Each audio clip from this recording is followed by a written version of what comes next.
Welcome back to President Trump News Channel. Please subscribe and check notification bell. Thanks for being with us.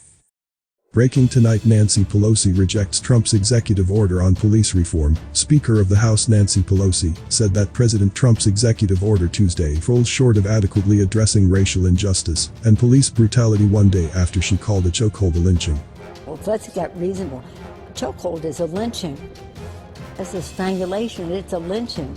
I think that is almost like the lowest common denominator. But again, I'll leave it up to my negotiators, because as you know, in a negotiation, it's not what's in or out, it's the sum total of the different impact that the legislation will have in justice and policing. In an interview with CNN's Wolf Blitzer, Pelosi was asked if it would be a deal breaker should GOP lawmakers not outright ban chokeholds in their upcoming legislation on police reform. Americans can achieve anything when we work together as one national family.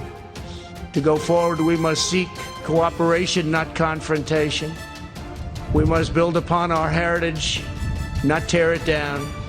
And we must cherish the principles of America's founding as we strive to deliver safe, beautiful, elegant justice and liberty for all. In response, Pelosi said, "I can't imagine they wouldn't have a ban on chokeholds. Let's get reasonable. A chokehold is a lynching, it's a strangulation, it's a lynching," Pelosi said Monday night. In an executive order Tuesday, President Trump instructed the Justice Department to grant funds to police departments certified under credentialing bodies, which will enforce standards set by the Attorney General. Under the new executive order on safe policing for safe communities, chokeholds are prohibited except in life-threatening situations. The order also would establish a federal database that can be shared with federal, state, local, tribal and territorial law enforcement agencies, so that officers with excessive use of force complaints may be tracked more easily.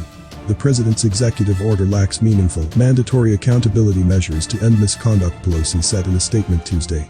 During this moment of national anguish, we must insist on bold change, not meekly surrender to the bare minimum.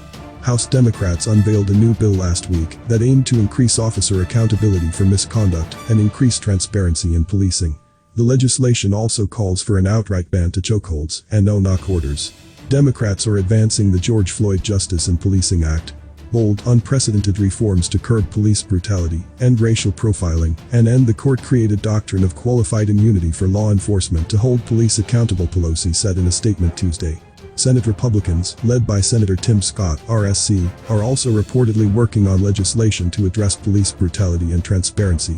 Pelosi said Monday night they were in negotiations with GOP lawmakers working on policing reform legislation. As you know, in a negotiation, it's not what's in or out, it's the sum total of the different impact that the legislation will have in justice and policing, Pelosi said, when asked about the importance of banning chokeholds.